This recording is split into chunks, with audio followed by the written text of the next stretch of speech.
ഓം ഓം ഭൂർഭുവസ്വഹ തത്സവിതുർവരണ്യം ഭർഗോ ദേവസ്യ ധീമഹി ധിയോ യോ ന പ്രചോദയാത്.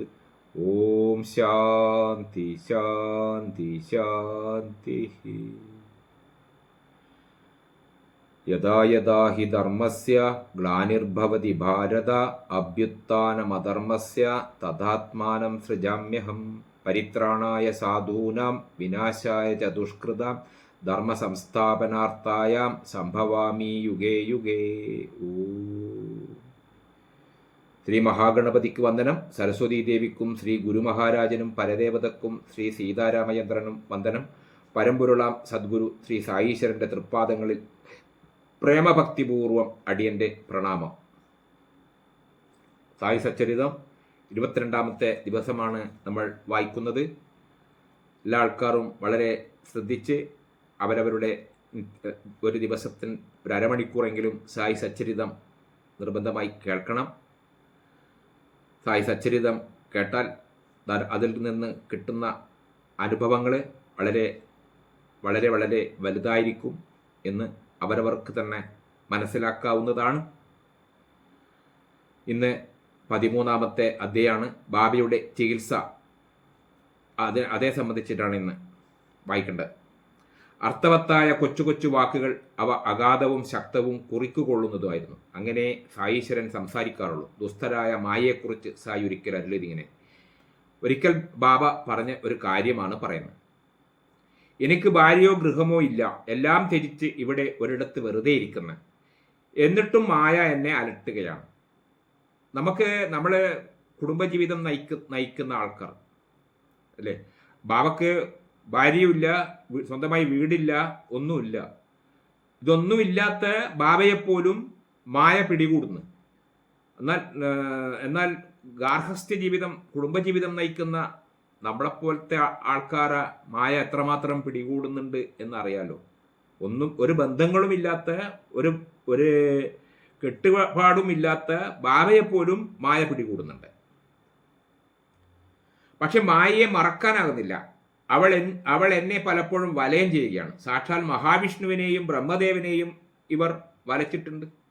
മഹാവിഷ്ണുവിനും മായ പിടികൂടിയിട്ടുണ്ട്, ബ്രഹ്മദേവനെയും വലച്ചിട്ടുണ്ട്. അപ്പോൾ എന്നെപ്പോലുള്ള സാധുവിൻ്റെ കാര്യം പറയേണ്ടതുണ്ടോ എന്നാ ബാബ പറയുന്നു. പക്ഷെ നമ്മൾ മായ പിടികൂടാത്ത ഒരു ദിവസം പോലും നമുക്കില്ല എന്ന് പറയാം. എന്നെപ്പോലുള്ള സാധുവിൻ്റെ കാര്യം പറയേണ്ടതുണ്ട്. ഇതിനൊന്നേ മാർഗമുള്ളൂ, ഭഗവാനെ അഭയം പ്രാപിക്കുക. മായയിൽ നിന്ന് രക്ഷ വേണോ? ഭഗവാനെ അഭയം പ്രാപിക്കണം. തിരുനാമം സദാ ജപിക്കുക. അപ്പോൾ അവളിൽ നിന്നും മോചനം നേടാം. നമുക്ക് ഒരു കാര്യം ചെയ്യുമ്പോൾ ആ കാര്യത്തിൽ ശ്രദ്ധ കൊടുക്കേണ്ടതാണ്. പക്ഷേ മായയുടെ ചിന്തയാൽ നമുക്ക് ആ ചെയ്യാൻ പോകുന്ന കാര്യത്തിൽ ശ്രദ്ധയുണ്ടാവില്ല, വേറെ ചിന്തകളാണ് വരിക. അപ്പോൾ നമ്മളെ ചിന്ത, പല പല ചിന്തകളും മനസ്സിൽ കടന്നു വരുന്നതിനെയാണ് മായ പിടികൂടുക എന്ന് പറയുന്നത്. അതിനെയാണ് മായ പിടികൂടുക എന്ന് പറയുന്നത്. ഒരു നല്ല പ്രവൃത്തി ചെയ്യുമ്പോൾ അത് ചെയ്യിക്കാതെ വേറെ ചിന്തകൾ കൊണ്ട് നമ്മളെ ഉദ്ദിഷ്ട ലക്ഷ്യസ്ഥാനത്തിൽ നിന്ന് വ്യതിചലിപ്പിക്കുന്നത്. അപ്പോൾ ഇതിൽ നിന്ന് ഒഴിവാകാനുള്ള മാർഗം എന്താ? ഈശ്വര ചിന്ത, സായി ചിന്ത, സായീശ്വരനെ ഓർമ്മിക്കുക. സായി നാമം ഓം സായി, ഓം ശ്രീ സായീശ്വരായ നമ, ഓം ശ്രീ സായീശ്വരായ നമ, അല്ലെങ്കിൽ ഓം നമോ ഭഗവതേ വാസുദേവായ. ഹരേ രാമ രാമ രാമ ഹരേ ഹരേ, ഹരേ കൃഷ്ണ കൃഷ്ണ കൃഷ്ണ ഹരേ ഹരേ. ഇങ്ങനെ ഈശ്വരനാമം എപ്പോഴും ഒഴിവ് കിട്ടുന്ന സമയങ്ങളിലൊക്കെ നാവിൽ ഈശ്വരനാമം കൊണ്ടുവരിക. അങ്ങനെ ഈശ്വരനാമം സദാ നമ്മളെ നാവിൻ മേൽ വന്നു കഴിഞ്ഞാൽ നമുക്ക് മായയിൽ നിന്ന് രക്ഷ പ്രാപിക്കാൻ പറ്റും. അല്ലെങ്കിൽ മായയിൽ നിന്ന് രക്ഷപ്പെടാൻ മഹാവിഷ്ണുവിന് പോലും കഴിഞ്ഞിട്ടില്ല. മഹാവിഷ്ണുവിനെ പോലും മായ പിടികൂടിയിട്ടുണ്ട്. ബ്രഹ്മാവിനെ പോലും മായ പിടികൂടിയിട്ടുണ്ട്. സായീശ്വരൻ തന്നെ പറയുന്നത്, എനിക്ക് വീടില്ല, എനിക്ക് കുടുംബമില്ല, ആരുമില്ല, എന്നിട്ടും എനിക്കും മായ പിടികൂടിയിട്ടുണ്ട്. അപ്പൊ സാധാരണക്കാരായ നമ്മളെപ്പോലത്തെ ആൾക്കാരെ കുറിച്ച് പറയേണ്ടതില്ലല്ലോ. അപ്പൊ നമ്മൾ വളരെ ശ്രദ്ധാപൂർവം കാര്യങ്ങൾ കൈകാര്യം ചെയ്തിട്ടില്ലെങ്കിൽ നമ്മളും മായയുടെ പിടിയിൽ നിന്ന് രക്ഷപ്പെടാൻ സാധിക്കില്ല. അപ്പം നമ്മളെ ലക്ഷ്യസ്ഥാനത്ത് എത്തൂല. നമ്മുടെ ജീവിതത്തിൻ്റെ ലക്ഷ്യം എന്നാണോ ആ ലക്ഷ്യസ്ഥാനത്ത് എത്താതെ മായ നമ്മളെ അതിൽ നിന്ന് പിന്തിരിപ്പിച്ചുകൊണ്ടേയിരിക്കും. അപ്പം എങ്ങനെയാണ് സദാ നാവിൻ്റെ മുകളിൽ നാമം ഹരിനാമം വരിക? ശ്രീകൃഷ്ണൻ തൻ്റെ പ്രിയഭക്തനായ ഉദ്ധവരോട് അരുളി, ഉദ്ധവർ ഋഷിമാർ എൻ്റെ ജീവിക്കുന്ന പ്രതിരൂപങ്ങളാണ്. ഭക്തന്മാരുടെ ശ്രേയസ്സിനായി സായീശ്വരൻ അരുളിയ പരമസത്യം കേൾക്കൂ. സുഹൃതികളും പാപങ്ങളൊടുങ്ങിയവരും ദുർവാസനകൾ ത്യജിച്ചവരും എന്നെ ആരാധിക്കുന്നു. ആരാണ് ബാബേനെ ആരാധിക്കുന്നത്? സുഹൃതികൾ, പാപങ്ങൾ ഒടുങ്ങിയവർ, ദുർവാസനകൾ ത്യജിച്ചവർ, പാപങ്ങൾ ഒടുങ്ങിയവർ. സായീശ്വരൻ്റെ നാമങ്ങൾ നമ്മൾ ഈശ്വര നാമത്തിൽ നമ്മുടെ ശ്രദ്ധ കൂടുതൽ കൂടുതൽ വരുമ്പോൾ അതിൻ്റെ അർത്ഥം എന്താണ്? നമ്മൾ ചെയ്തു പോയ പാപങ്ങൾ തീർന്ന് വരുന്നതാണ്. നമുക്ക് ഈശ്വര ചിന്തകൾ നമ്മുടെ നാവിന്മേൽ വരുന്നേ ഇല്ല. എന്നാൽ അതിൻ്റെ അർത്ഥം നമ്മൾ പിന്നെയും പാപങ്ങൾ ചെയ്തു കൂട്ടിക്കൊണ്ടേയിരിക്കുന്നു. എപ്പോഴാണോ നാവിന്മേൽ ഭഗവത് നാമങ്ങള് അടിക്കടി വന്നുകൊണ്ടേയിരിക്കുന്നത്, നമ്മുടെ ശ്രദ്ധ ആത്മീയതയിലേക്ക് തിരിഞ്ഞുകൊണ്ടിരിക്കുന്നു, ഈശ്വര നാമം നമുക്ക് ജപിക്കാൻ തോന്നുന്നു, അതിൻ്റെ അർത്ഥം നമ്മൾ ചെയ്തു പോയ പാപങ്ങൾ കുറഞ്ഞു വരുന്നു, ഒടുങ്ങി വരുന്നേ, ദുർവാസനകൾ നമ്മളിൽ നിന്ന് വിട്ട് പോന്ന് എന്നാണ് അർത്ഥം. അവർക്കേ എന്നെ തിരിച്ചറിയാനാവൂ. നമ്മൾക്ക് സായി സച്ചരിതം വായിക്കണമെങ്കിൽ, സായി സച്ചരിതം കേൾക്കണമെങ്കിൽ നമ്മളെ പാപങ്ങൾ ഒടുങ്ങി വരുന്നുണ്ട്, കുറഞ്ഞു വരുന്നുണ്ട് എന്ന് അതിൻ്റെ അർത്ഥം. അല്ലെങ്കിൽ നമ്മളെ ദുർവാസനകൾ, മോശമായ വാസനകൾ നമ്മളെ നിന്ന് വിട്ടു പോകുന്നുണ്ട് എന്നാണ് അതിൻ്റെ അർത്ഥം. സായി എന്ന് ജപിക്കുന്നവനെ 7 കടലിനപ്പുറമായാലും ഞാൻ ചെന്ന് രക്ഷയാകും. നമ്മൾ ഓം സായീശ്വരായ നമ, ഓം സായീശ്വരായ നമ എന്ന് ജപിച്ചുകൊണ്ടേയിരിക്കുന്നു. നമുക്ക് വല്ല ബുദ്ധിമുട്ടുകളും വന്നാൽ 7 കടലിനപ്പുറമായാലും ഞാൻ ചെന്ന് രക്ഷയാകും എന്നാ സായീശ്വരൻ പറയുന്നത്. 7 കടലിനപ്പുറമായാലും, അത്ര ദൂരെ നീ ഇരുന്നാലും എൻ്റെ നാമം നീ ജപിക്കുന്നുണ്ടെങ്കിൽ ഞാൻ നിനക്ക് രക്ഷക്കെത്തും. എൻ്റെ ഈ വാക്കുകളിൽ ഉറച്ച് വിശ്വസിക്കൂ. സായീശ്വരൻ പറയുന്നത് എൻ്റെ ഈ വാക്കുകളിൽ ഉറച്ച് വിശ്വസിക്കൂ. നിങ്ങൾ എൻ്റെ നാമം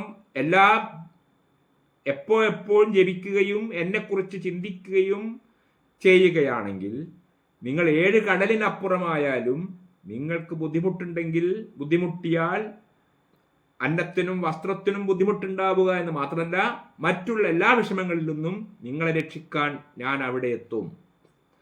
നിങ്ങൾക്ക് വേണ്ടതെല്ലാം ഞാൻ നൽകും, നൽകിയതെല്ലാം ഞാൻ സംരക്ഷിക്കും. നിങ്ങൾക്ക് എന്തെല്ലാം ഞാൻ നൽകിയിട്ടുണ്ടോ നൽകിയതെല്ലാം ഞാൻ സംരക്ഷിക്കും. എന്നെ ആരാധിക്കാൻ മന്ത്രതന്ത്രാദികളോ പൂജാ സാമഗ്രികളോ വേണ്ട. എവിടെ പൂർണ്ണ ഭക്തിയും വിശ്വാസവും ഉണ്ടോ അവിടെ ഞാൻ നിലകൊള്ളും. എന്നെ പൂജിക്കാൻ, എന്നെ ആരാധിക്കാൻ പൂജാ സാമഗ്രികളോ മന്ത്രതന്ത്രാദികളോ ഒന്നും വേണ്ട. പൂർണ്ണമായ ഭക്തി മാത്രം മതി. ഭക്തന്മാരോടുള്ള അപാര കൃപയാൽ സായിനാഥൻ അരുളിയ ഈ വാക്കുകൾ നമുക്ക് വീണ്ടും സ്മരിക്കാം, ചിത്തത്തിൽ ഉറപ്പിക്കാം. ദയാസാഗരമായ രക്ഷകനായ സായീശ്വരൻ ഭക്തന്മാർക്കായി ശരണാഗതർക്കായി ചെയ്ത കർമ്മങ്ങൾ വിസ്മയാവഹം. സായിനാഥചരിതം ഭക്തിയോടെ കേൾക്കണം. സായി സച്ചരിതം ഭക്തിയോടെ കേൾക്കണം. ഈ ദിവ്യചരിതം ഗംഗയെപ്പോലെ പാപം ഹരിക്കും, പവിത്രമാക്കും, നമ്മെ മുക്തിയിലേക്ക് നയിക്കും. ഗംഗാനദിയിൽ പോയി കുളിക്കേണ്ട ആവശ്യമില്ല, സായി സച്ചരിതം വായിച്ചാൽ മതി. സായി സച്ചരിതം വായിച്ചാൽ ക്ഷേത്രങ്ങളിൽ പോയി നിങ്ങൾ ക്ഷേത്രപ്രദക്ഷിണോ അല്ലെങ്കിൽ പൂജാ വഴിപാടുകളോ ചെയ്യണമെന്നില്ല. സായി സച്ചരിതം വായിച്ചാൽ മതി, സായി നാമം ഉച്ചരിച്ചാൽ മതി. 7 കടലിനപ്പുറമായാലും നിന്നെ സംരക്ഷിക്കാൻ ഞാൻ അവിടെ എത്തും. ഇത് സായി ദേവൻ നമുക്ക് തരുന്ന ഉറപ്പാണ്. പാപം ഹരിക്കും, പവിത്രമാക്കും. നിന്റെ പാപങ്ങളെല്ലാം ഞാൻ തീർക്കും, നിന്നെ ഞാൻ പവിത്രമാക്കും, പരിശുദ്ധനാക്കും, നമ്മെ മുക്തിയിലേക്ക് നയിക്കും.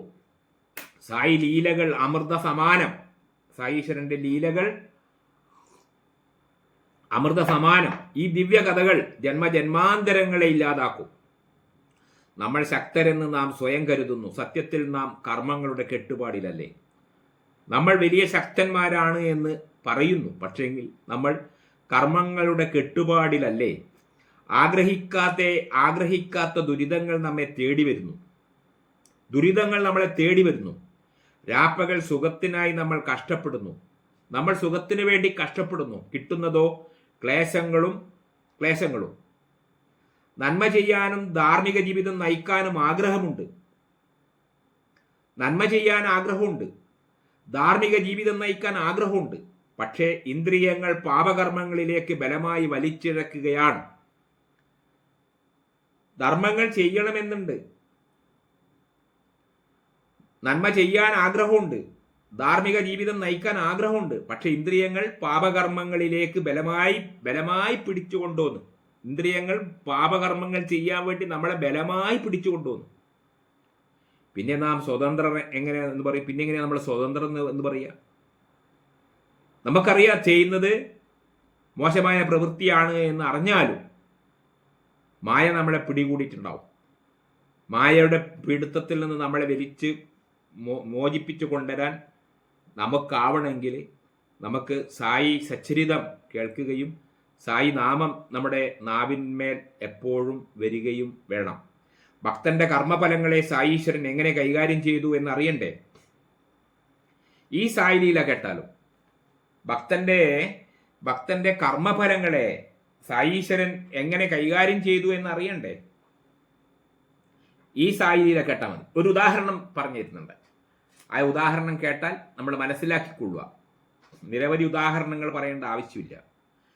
ഭീമാജി പട്ടേൽ പൂന ജില്ലയിലുള്ള ജുനാർ താലൂക്കിലെ നാരായൺഗാവിലെ ഒരു വലിയ ധനികൻ. ഭീമാജി പട്ടേൽ ഒരു ധനികൻ. സമ്പന്നനായ ഭീമാജി അതിഥി സത്കാര്യത്തിലും വളരെ തൽപരൻ. അദ്ദേഹം നല്ല വ്യക്തിയാണ്. അതിഥികളെ നല്ലതുപോലെ സൽക്കരിക്കും. വളരെ തൽപരനായിരുന്നു. അത്യധികം സന്തുഷ്ടനായിരുന്നു. അദ്ദേഹം 1909 നിർഭാഗ്യം രോഗരൂപത്തിൽ ഭീമാജിയെ പീഡിപ്പിച്ചു. നല്ല വ്യക്തിയായിരുന്നു, പക്ഷേങ്കിൽ അദ്ദേഹത്തിന് രോഗം ബാധിച്ചു. ഭീമാജിയെ രോഗം പീഡിപ്പിച്ചു. മാറാത്ത നെഞ്ചുവേദന, അങ്ങനെ അദ്ദേഹത്തിന് അസുഖം വന്ന മാറാത്ത നെഞ്ചുവേദന. വിദഗ്ധ പരിശോധനയിൽ ക്ഷയമാണെന്ന് കണ്ടെത്തി. പരിശോധിച്ച് ക്ഷയരോഗമാണെന്ന് കണ്ടെത്തി. അദ്ദേഹത്തിന്റെ മനമിടറിപ്പോയി. തനിക്ക് ക്ഷയരോഗം ബാധിച്ചു എന്നറിഞ്ഞപ്പോൾ അദ്ദേഹത്തിന് എന്തെന്നില്ലാത്ത ദുഃഖമുണ്ടായി. നല്ല മനുഷ്യനാണ്. അതിഥി സൽക്കാരങ്ങളൊക്കെ നല്ലതുപോലെ ചെയ്യുന്ന മനുഷ്യനാണ്. സന്തുഷ്ടമായ ജീവിതം നയിച്ച ആളാണ്. പെട്ടെന്നാണ് അദ്ദേഹത്തിന് നെഞ്ചുവേദന വന്ന് പരിശോധിച്ചു നോക്കുമ്പോൾ ക്ഷയമാണെന്ന് കണ്ടെത്തി. അദ്ദേഹത്തിന്റെ മനമിടറി. ജ്യോതിഷികളും മന്ത്രവാദികളും പല മാർഗങ്ങളും അദ്ദേഹത്തിന് ഉപദേശിച്ചു. അവയെല്ലാം ചെയ്തു, ഫലമുണ്ടായില്ല. എല്ലാം ചെയ്തു, ഫലം കിട്ടിയില്ല. ഓരോ ദിവസം കഴിയും തോറും പട്ടേൽ ക്ഷീണിതനായി. രോഗം പീഡിപ്പിച്ചുകൊണ്ടേയിരിക്കുമ്പോൾ അദ്ദേഹത്തിന്റെ മനസ്സിനെയും ബാധിച്ച് അദ്ദേഹം ശാരീരികപരമായി ക്ഷീണം അനുഭവപ്പെട്ടു. തൻ്റെ ദിനങ്ങൾ എണ്ണപ്പെട്ടതായി അദ്ദേഹം മനസ്സിലാക്കി. തനിക്കിനി എണ്ണപ്പെട്ട ദിവസം മാത്രമേ ഉള്ളൂ എന്ന് അദ്ദേഹത്തിന് തോന്നി. ഒടുവിൽ ഏവർക്കും ഏകാവലംബമായ ഈശ്വരനിൽ ഭീമാജി ചെന്നെത്തി. ഇനി ഈശ്വരൻ വിചാരിച്ചാൽ മാത്രമേ എനിക്ക് രക്ഷയുള്ളൂ. വൈദ്യശാസ്ത്രത്തിൽ എനിക്ക് രക്ഷയില്ല. എനിക്ക് കേവലം ഈശ്വരനിൽ മാത്രം എന്നും വിചാരിച്ചു അദ്ദേഹം ഇരുന്നു. നാരായണ രക്ഷിക്കണേ. ഭീമാജിയുടെ മനം വ്യാകുലതയോടെ പ്രാർത്ഥിച്ചു. നാരായണ നാരായണ എന്ന് വിളിച്ച് അദ്ദേഹം പ്രാർത്ഥന തുടങ്ങി.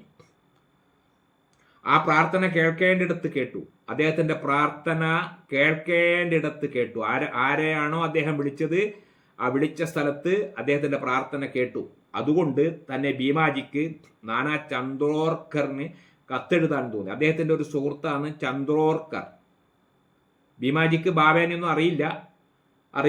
അദ്ദേഹത്തിന്റെ ഒരു സുഹൃത്തിന് കത്തെഴുതാൻ തോന്നിച്ചതും അതിനുള്ള വഴിയൊരുക്കിയതും സായിനാഥൻ തന്നെ. അദ്ദേഹത്തിന് കത്തെഴുതാൻ തോന്നിച്ചതും ഇന്നയാളോട് കത്തെഴുതിയാൽ എന്തെങ്കിലും ഒരു പരിഹാരം കിട്ടും എന്ന് അദ്ദേഹത്തിന്റെ മനസ്സിൽ ഒരു ചിന്ത കടന്നു വന്നു. അങ്ങനെ ഒരു ചിന്ത അദ്ദേഹത്തിന് കടന്നു വരാനുള്ള കാരണവും സായീശ്വരൻ തന്നെ ഭീമാജി എഴുതിയത് ഇങ്ങനെ: സുഹൃത്തെ, മരുന്ന് കഴിച്ചു മടുത്തു. ഈ ലോകം എനിക്ക് ദുഃഖകരവും ഭീകരവുമായി കൊണ്ടിരിക്കുന്നു. വൈദ്യശാസ്ത്രവും തപസ്സികളും എന്നെ കൈവിട്ടു. വൈദ്യശാസ്ത്രം, തപസ്, ജപം എല്ലാം ചെയ്തു, എല്ലാം എന്നെ കൈവിട്ടു. ഇനി എനിക്ക് പ്രതീക്ഷയില്ല. മരണം കാത്തിരിക്കുക മാത്രം. ഇനി പ്രതീക്ഷയില്ല, മരണം മാത്രമേ ഇനി രക്ഷയുള്ളൂ. എനിക്കൊരാഗ്രഹമുണ്ട്, താങ്കളെ ഒന്ന് കാണണം. മരിക്കുന്നതിന് മുമ്പിൽ നിങ്ങളെ ഒന്ന് കാണണം. അതിന് അവസരമുണ്ടാകുമോ? നിങ്ങളെ ഒന്ന് കാണണം എന്നെനിക്ക് ആഗ്രഹമുണ്ട്. അതിനൊരു അവസരം ഉണ്ടാക്കി തരണം. വിനയപൂർവ്വം ഞാൻ അപേക്ഷിക്കുകയാണ്. സ്വീകരിക്കില്ലേ? ചന്ദ്രോർക്കർ എന്ന് പറയുന്ന വ്യക്തിക്ക് ഭീമാജി എന്ന് പറയുന്ന ആള് ഒരു കത്തെഴുതി, നിങ്ങളെ എനിക്കൊന്ന് കാണണം, അതിനുള്ള അവസരം ഒരുക്കി തരണം. ഞാനാണെങ്കിൽ ഇപ്പോൾ അസുഖങ്ങൾ കൊണ്ട് പൊറുതിമുട്ടുന്ന ഇനി മരണത്തെ പ്രതീക്ഷിച്ചുകൊണ്ട് നിൽക്കുകയാണ്. മരിക്കുന്നതിന് മുമ്പ് നിങ്ങളെ ഒന്ന് കാണണം എന്ന ആഗ്രഹമുണ്ട്. അതിന് അവസരമുണ്ടാക്കണം. സുഹൃത്തിൻ്റെ കത്ത് വായിച്ച് നാനയുടെ ഹൃദയം പിടഞ്ഞു. നാനാ ചന്ദ്രോർക്കറിൻ്റെ ഹൃദയം പിടഞ്ഞു. അദ്ദേഹത്തിന് വളരെ വിഷമായി ആ കത്ത് വായിക്കുമ്പോൾ. തൻ്റെ ഒരു സുഹൃത്ത് ഇങ്ങനെ എഴുതിയല്ലോ. അദ്ദേഹം മറുപടി അന്ന് തന്നെ എഴുതിയിട്ടു. അന്ന് തന്നെ അദ്ദേഹം അതിന് മറുപടി ഇട്ടു. ഒട്ടും ഭയക്കണ്ട, സായീശ്വരൻ്റെ തൃപ്പാദങ്ങളെ ആശ്രയിക്കും. നിങ്ങൾ ഒട്ടും ഭയപ്പെടണ്ട. നിങ്ങൾ അസുഖത്തിനെ കുറിച്ച് ഒന്നും ചിന്തിക്കുകയോ വേണ്ട, ഭയപ്പെടുകയോ വേണ്ട. സായീശ്വരനെ കുറിച്ച് സായീശ്വരൻ്റെ തൃപ്പാദങ്ങളെ ആശ്രയിക്കൂ, സായീശ്വരനെ ആശ്രയിക്കൂ, അതിൽ മുറുകെ പിടിക്കൂ. അതുമാത്രമേ ശാന്തിയുള്ളൂ, അത് മാത്രമേ നിങ്ങൾക്ക് ശാന്തിയുള്ളൂ. കാരണം അവിടുന്ന് മാത്രമാണ് നമ്മുടെ ശരിയായ മാതാപിതാക്കൾ. അച്ഛനും അമ്മയും അദ്ദേഹം തന്നെയാണ്.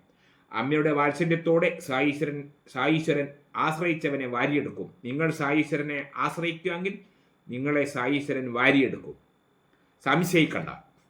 കുഷ്ഠം പോലെ ഭീകരമായ രോഗങ്ങൾ പോലും സായി ദർശന പ്രഭാവത്താൽ ഭേദമായിരിക്കുന്നു. തെല്ലും സംശയിക്കണ്ട. കുഷ്ഠരോഗം വന്ന രോഗികൾ പോലും സായീശ്വര ദർശനത്താൽ ഭേദമായിട്ടുണ്ട്. നിങ്ങൾ സംശയിക്കുകയേ വേണ്ട, പേടിക്കുകയേ വേണ്ട. ധൈര്യപൂർവ്വം ഇരുന്നോ. സായീശ്വരൻ്റെ തൃപ്പാദങ്ങളെ നിങ്ങൾ മുറുകെ പിടിക്കൂ. സായി ചരണങ്ങളിൽ അഭയം തേടൂ. അവിടുന്ന് ആരെയും കൈവിടില്ല. അദ്ദേഹം കൈവിടൂല. സത്യം. ആരെന്ത് ചോദിച്ചാലും സായീശ്വരൻ അത് നൽകുന്നു. അത് അവിടുത്തെ പ്രതിജ്ഞയാണ്. ആരെന്ത് ചോദിച്ചാലും സായീശ്വരൻ നൽകുന്നു. അത് അവിടുത്തെ പ്രതിജ്ഞയാണ്. ആരെന്ത് ചോദിച്ചാലും ഈ സായീശ്വരൻ അത് സാധിച്ചു കൊടുക്കും. ഒട്ടും ഭയപ്പെടണ്ട, ഒട്ടും വിഷമിക്കണ്ട. നിങ്ങളുടെ അസുഖത്തിൽ നിന്ന് അദ്ദേഹം ഭേദമാക്കും. സായീശ്വരൻ്റെ തൃപ്പാദങ്ങൾ മുറുകെ പിടിക്കൂ. മനസ്സിൽ മുഴുവൻ സായീശ്വരൻ്റെ ചിന്ത കൊണ്ടുവരൂ. ഏറ്റവും വലിയ ഭയം മരണഭയം തന്നെ. അതിൽ നിന്ന് രക്ഷ നേടാൻ ഒരു വഴിയേ ഉള്ളൂ, സായി ചരണം. അവിടെ ആശ്രയം തേടിയാൽ ആ നിമിഷം ആരും നിർഭയനാവും. അവിടെ ആശ്രയം തേടൂ, ആ നിമിഷം നിങ്ങൾ നിർഭയനാകും. അസഹനീയമായിരുന്നു ഭീമാജിയുടെ ക്ലേശം. മറുപടി കിട്ടിയ ഉടൻ അദ്ദേഹം ഷിർദിയിലേക്ക് യാത്രയായി. ഈ മറുപടി വായിക്കേണ്ട താമസം പിന്നെ അദ്ദേഹം ചിന്തിച്ചില്ല. പെട്ടെന്ന് തന്നെ സായിയുടെ തൃപ്പാദങ്ങൾ മുറുകെ പിടിക്കാൻ വേണ്ടി അദ്ദേഹം ഷിർദിയിലേക്ക് പുറപ്പെട്ടു. അവർ ഷിർദിയിലെത്തി. 4 ആളുകൾ കൂടി ഭീമാജിയെ എടുത്ത് മസ്ജിദിന്റെ സമീപം എത്തിച്ചു. 4 ആൾ എടുത്തിട്ടാണ് കൊണ്ടുപോയെ. കൂടെ നാനാ ചന്ദ്രോർക്കർ, മാധവറാവു ഉണ്ടായിരുന്നു. പട്ടേലിനെ കണ്ട ഉടൻ ബാബ ചോദിച്ചു, ഭീമാജി പട്ടേലിനെ കണ്ട ഉടൻ ബാബ ചോദിച്ചു, ശ്യാമ, ഇനിയും നീ എത്ര പേരെ എൻ്റെ മേൽ കെട്ടിവെക്കും? ശ്യാമയോട് പറയാണ്, നീ ഇനി ഇങ്ങനെയുള്ള എത്ര ആൾക്കാരെ എൻ്റെ മേൽ കെട്ടിവെക്കും? ഇത് ശരിയാണോ? സായി തൃപ്പാദങ്ങളിൽ ശിരസർപ്പിച്ചുകൊണ്ട് ഭീമാജി വിറക്കും മനസ്സോടെ പറഞ്ഞു. സായിന്റെ തൃപ്പാദങ്ങളിൽ ശിരസ് ഇങ്ങനെ വെച്ചിട്ട് പറഞ്ഞു, പ്രഭോ സായീശ്വര, കനിയണേ, അനാഥനും അഗതിയുമായ എന്നിൽ കരുണ ചൊരിയണേ, കൃപാനിധേ എന്നെ ഉപേക്ഷിക്കരുതേ. അദ്ദേഹം സായിയുടെ തൃപ്പാദങ്ങളിൽ ശിരസ് വെച്ചിട്ട് കനിഞ്ഞപേക്ഷിച്ചു. ഭീമാജിയുടെ ദുരിതം കണ്ട് പ്രാർത്ഥന കേട്ട് ബാബയുടെ മനം അലിഞ്ഞു. സായീശ്വരന്റെ മനം അലിഞ്ഞു. കൃപയോടെ അദ്ദേഹം രോഗിയെ കടാക്ഷിച്ചു. കൃപയോടെ അദ്ദേഹം രോഗിയെ ഒന്ന് നോക്കി. താൻ രക്ഷപ്പെടുമെന്ന് ആ നിമിഷം ഭീമാജിക്കും ഉറപ്പായി. സായിയുടെ ഒരു കൃപാനോട്ടം കിട്ടിയ ഉടനെ തന്നെ ഭീമാജിക്കും താൻ രക്ഷപ്പെടും എന്നുള്ളൊരു തോന്നിച്ച അദ്ദേഹത്തിന്റെ മനസ്സിലും ഉണ്ടായി. ധൈര്യമായിരിക്ക്, നിനക്ക് സുഖമുണ്ടാകുമെന്ന് ഉറപ്പാണ്. നിനക്ക് സുഖമുണ്ടാവും, ഉറപ്പാണ്. ഭയവും ഉത്കണ്ഠയും ഉപേക്ഷിക്കും. ഭയവും വേണ്ട, ഉത്കണ്ഠയും വേണ്ട. ഷിർദിയിൽ പാദമൂന്നിയ നിമിഷം നിന്റെ ദുരിതങ്ങൾ ഒടുങ്ങിത്തുടങ്ങി. നീ എപ്പോഴാണോ ഷിർദിയിൽ നിന്റെ പാദം വെച്ച് അന്ന് മുതൽ നിന്റെ ദുരിതങ്ങൾ ഒടുങ്ങിത്തുടങ്ങി. പ്രതിബന്ധങ്ങളിൽ നീ കഴുത്തറ്റം മുങ്ങിയിരിക്കാം. ഉണ്ടാ, പ്രതിബന്ധങ്ങളിൽ നീ കഴുത്തറ്റം മുങ്ങിയിരിക്കാം, ദുരിതങ്ങളുടെ പടുക്കുഴിയിൽ വീണിരിക്കാം. എന്നാൽ ഈ മസ്ജിദിന്റെ പടികൾ കയറുന്നവൻ പരമാനന്ദം അനുഭവിക്കും ഉറപ്പ്. ദുരിതങ്ങളുടെ പടുകുഴിയിൽ വീണിരിക്കാം, എന്നാലും ഈ മസ്ജിദിന്റെ പടികൾ കയറുന്നവൻ പരമാനന്ദം അനുഭവിക്കും ഉറപ്പ്. ഇവിടത്തെ ഫക്കീർ പരമദയാലു നിന്റെ രോഗവും വേദനയും അവൻ ഉന്മൂലനം ചെയ്യും. നിന്റെ വേദനയും രോഗവും മാറ്റും, നിന്നെ സൗഖ്യമാക്കും. ഭീമാബായിയുടെ ഗൃഹത്തിൽ താമസിക്കൂ. 1-2 ദിവസത്തിനകം നിനക്ക് ആശ്വാസം ലഭിക്കും. അവിടെ താമസിക്കും, നീ പോവല്ല, നീ ഇവിടെ തന്നെ നിൽക്കെ. 2 ദിവസം കൊണ്ട് നിന്റെ രോഗത്തിന് ശമനം ഉണ്ടാവും. ഈ അമൃതവചനങ്ങൾ രോഗിയിൽ ഉണർത്തിയ ആശ്വാസം വിവരിക്കാവുന്നതല്ല. രോഗിയിൽ എന്തെന്നില്ലാത്ത ആശ്വാസം സായിയുടെ വാക്കുകൾ കേട്ടിട്ടുണ്ടായി. പുനർജന്മം കിട്ടിയതുപോലെയായി ഭീമാജിക്ക്. 5 മിനിറ്റിനിടയിൽ രക്തം ഛർദ്ദിച്ചിരുന്ന അദ്ദേഹം ഇപ്പോൾ 1 മണിക്കൂറിലേറെയായി ഒരു കുഴപ്പവുമില്ലാതിരിക്കുന്നു. ഇടയ്ക്കിടയ്ക്ക് രക്തം ഛർദ്ദിച്ചുകൊണ്ടാണ് അദ്ദേഹം ഷിർദിയിലെത്തിയത്. ഇപ്പോൾ 1 മണിക്കൂറായി അദ്ദേഹം രക്തം ഛർദ്ദിച്ചിട്ടില്ല. രോഗശമനം മസ്ജിദിന്റെ പടികൾ കയറിയപ്പോഴേ തുടങ്ങി എന്നത് തന്നെ സത്യം. അദ്ദേഹം ഈ ഭൂമിയിലെ ഷിർദിയിൽ പാദം ഊന്നിയ മുതൽ തന്നെ അദ്ദേഹത്തിന് രോഗശമനം തുടങ്ങി. സായീശ്വരൻ രോഗിയോട് പരിശോധിച്ചിട്ടില്ല, രോഗകാരണം തിരക്കിയില്ല. പക്ഷെ ആ കടാക്ഷം അദ്ദേഹത്തിന്റെ അദ്ദേഹം ഒന്നും ചോദിച്ചിട്ടില്ല. എന്താണ് അസുഖം എന്ന് ചോദിച്ചിട്ടില്ല, എന്താ പറ്റിയെന്ന് ചോദിച്ചിട്ടില്ല, രോഗിയെ പരിശോധിച്ചിട്ടില്ല, എന്താ ഇതിന് കാരണമെന്ന് ചോദിച്ചിട്ടില്ല. സായീശ്വരന്റെ കടാക്ഷം ജന്മാന്തരങ്ങളുടെ ദുഃഖങ്ങളെ ഒടുക്കി. ഒരൊറ്റ നോട്ടമേ സായീശ്വരൻ ഭീമാജി പട്ടേലിന്റെ നേരെ നോക്കിയിട്ടുള്ളൂ. ആ ഒറ്റ നോട്ടം കൊണ്ട് തന്നെ അദ്ദേഹത്തിന്റെ അസുഖങ്ങൾ ഘട്ടം ഘട്ടമായി കുറഞ്ഞു വന്നു.